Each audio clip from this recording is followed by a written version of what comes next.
নবী সাল্লাল্লাহু আলাইহি ওয়াসাল্লাম বলছেন, মান নাযারা ইলা মাহাসিনি ইমরাআতিন আজনাবিয়্যা সুব্বা ফি আইনাইহিল আনিক ইয়াউমাল কিয়ামা। নাউযুবিল্লাহ। নবীজি বলেন,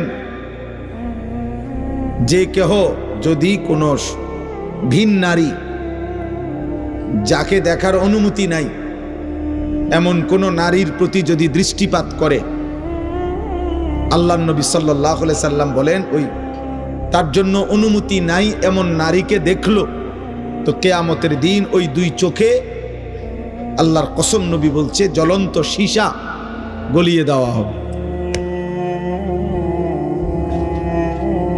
জ্বলন্ত সীসা গলিয়ে দেওয়া হবে। অতএব এটা ভয়ঙ্কর শাস্তি,